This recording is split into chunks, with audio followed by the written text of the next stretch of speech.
माता वल्लभ श्री में। गुरुदेव भगवान, आपके चरणों में कोटि कोटि प्रणाम।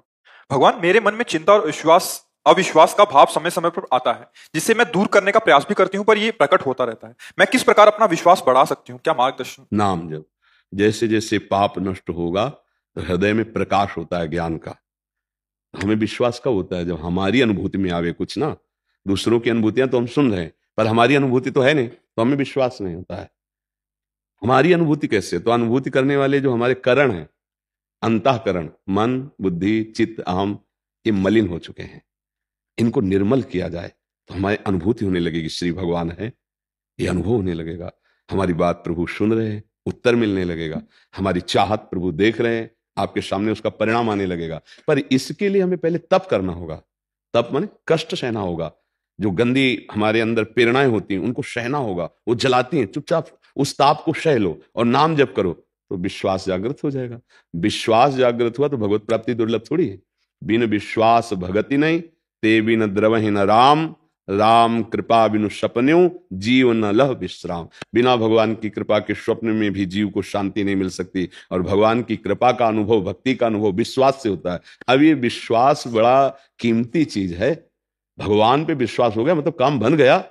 तो मलिन अंतःकरण में संशय बना रहता है, निर्मल हृदय में विश्वास रहता है। तो हमें पहले सफाई करनी है। क्या? पहले गंदगी नहीं आने देना, और जो अंदर की गंदगी उसको साफ करना है। हमारे अंदर भगवान ने बुद्धि दी है, हमें पता है कि हम क्या गलत करते हैं। कोई नहीं कह सकता मुझे पता नहीं, क्योंकि तत्काल आपको आदेश होगा अंदर से गलत है और आप जलोगे तत्काल। क्योंकि भगवान सबके हृदय में बैठे, कोई नहीं कह सकता मुझे पता नहीं था कि गलत काम है। जो गंदी बात है, जो गंदे आचरण है, जो बुरी बात है, वो सबको पता है। अब जब जानबूझ करके बुरा कर रहे हो तो फिर पाप क्या होता है? आवरण होता है, उस सत्य को ढक देता है। सत्य को ढकने का मतलब जैसे सूर्य है तो कोहरा सूर्य को नहीं ढकेगा, पर हमारे नेत्र ढक गए तो हमें लगता है सूर्य ढक गया। ऐसे ही पाप हमारे ज्ञान नेत्रों को ढक लेता है, विवेक को ढक देता है। अब हमारे को लगता है पता नहीं भगवान है भी कि नहीं। ये मलिन हृदय का लक्षण है, अविश्वास उत्पन्न हो जाना।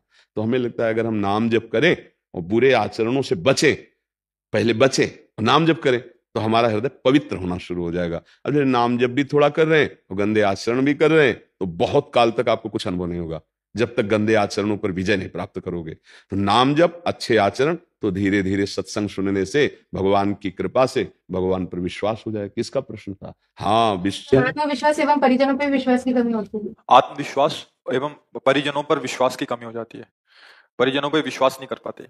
देखो देखो, जब हमारा विश्वास होता है ना तो हमें कोई भी अविश्वासी नजर नहीं आता।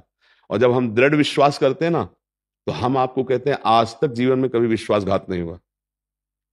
आज तक तुमसे कितने लोग मिलते हैं तुम जानो, लेकिन हमसे लाखों करोड़ों लोग मिल चुके बचपन से बाबा जी। कभी क्यों? क्योंकि हम किसी पर विश्वासघात कभी नहीं किए, तो हमारे साथ कभी विश्वासघात नहीं हुआ। आगे भगवान जाने, अभी तक की आज तक की बात बता रहे हैं। आप सब बैठे हैं ना, हमारा विश्वास है कि हमारे प्रभु हमारे को दर्शन देने इतने रूपों में आए हैं।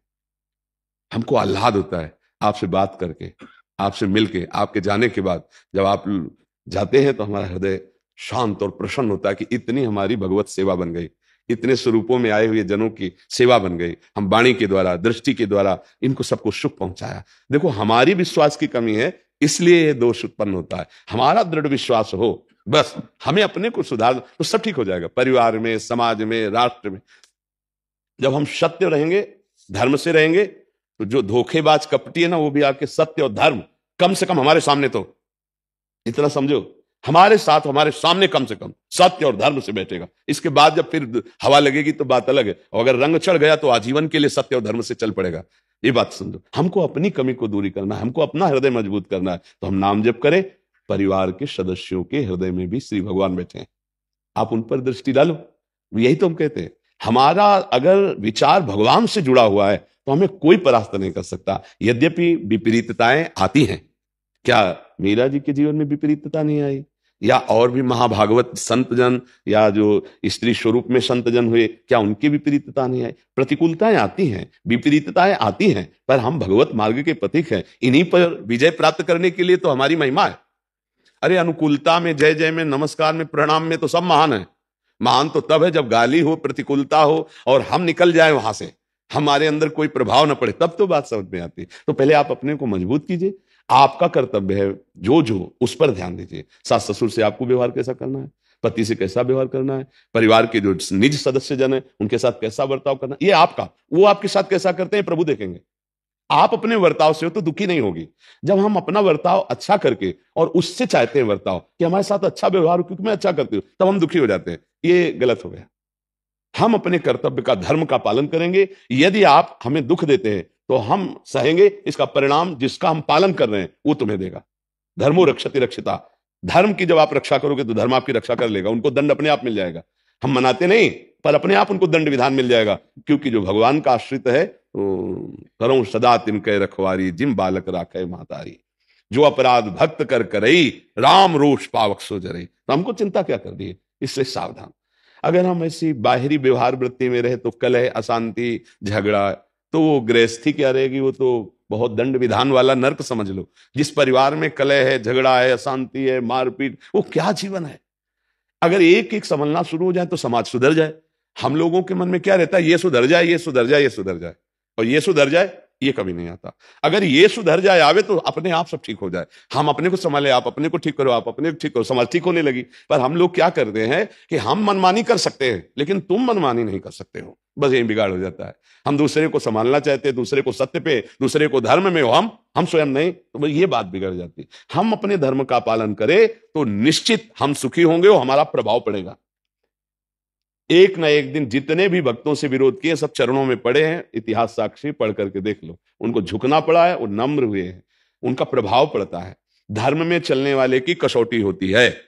उसको प्रतिकूलता मिलेगी, उसको अपमान मिलेगा, उसको निंदा मिलेगी, उसको दुख मिलेगा, पर जो इतने पर भी डटा रहता है फिर उसको पद मिलता है, भगवान की कृपा मिलती, परम पद मिलता है, लौकिक पारलौकिक सब उन्नति मिलती है। इसलिए डरना नहीं चाहिए, धर्म से चलो। जो विरोध करें वो भगवान की तरफ देखो कि देखो प्रभु आपकी आज्ञा में चल रहे हैं, आप मुझे सामर्थ्य दीजिए और आप रक्षा कीजिए। वो सब विधान कर देते हैं, पक्का विश्वास कीजिएगा। माधो सिंह राजा और उनकी पत्नी थी रत्नावती जी, उनका चरित्र पढ़ना, भारी विरोध पैदा कर दिया कि आप संत समागम नहीं कर सकते, आप संतों के बीच मुड़ा करके महल छोड़कर संतों के बीच में अपने ठाकुर जी के लेकर नहीं खाऊंगी तुम्हारा, मैं राजरानी नहीं रहूंगी, मैं भगवान की भक्ता हूं और अपने भगवत प्रेमी महात्माओं का संग करूंगी। अब उनको लगा भारी बेइज्जती की बात है, एक राजा की पत्नी राजा से विरोध करके ऐसे संत सभा में। मंत्रियों से विचार किया कैसे मारा जाए, तो उनका अगर आप किसी और तरीके से मारते हैं तो आपकी निंदा होगी, प्रजा आपके खिलाफ हो जाएगी। जंगल से एक सिंह मंगाया जाए पिंजड़े में, और जहां वो संतशाला में वहीं छोड़ दिया जाए, पिंजड़े को खोल दिया जाए, वो जाके जितने भी संत महात्मा और वो सब उनको मार देगा, तो सिंह ने मार दिया यही होगा और आप बदनामी से बच जाएंगे। ऐसा मंत्रियों ने सलाह किया, ऐसा ही किया गया। जंगली बबर शेर बंद करके पिंजड़े में लाया गया और वो सब ऊपर बालकनी में राजमहलों की खड़े हो गए कि अब देखे सिंह कैसे उनको मारेगा कैसे। तो पिंजड़े से खुला, सिंह आगे बढ़ा, तो दासी जो उनकी सेवा में भगवत भजन में लगाया था उसने कहा महारानी सिंह, तो आरती करने जा रही थी, पीछे मुड़ी और कहा सिंह नहीं नरसिंह, मेरे भगवान आए। और ऐसे तो जैसे गाय होती है ना, सीधा स्वरूप सिंह, तिलक लगाया, आरती की, प्रणाम किया, सबके होश उड़ गए। जंगली सिंह लाए और मारी छलांग, तो जो बालकनियों में लाए थे ना पकड़ करके और मनोरंजन के लिए खड़े थे, कैसे मारेगा कैसे, आपको फाड़ के फेंक और जंगल में भाग गया। भगवान भगवान सर्वत्र भगवान है।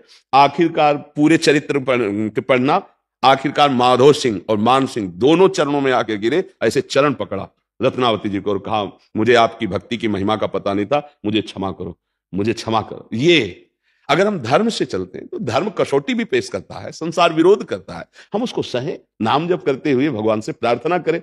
देखो किसी भी मार्ग में चलने पर कसौटी तो होती है।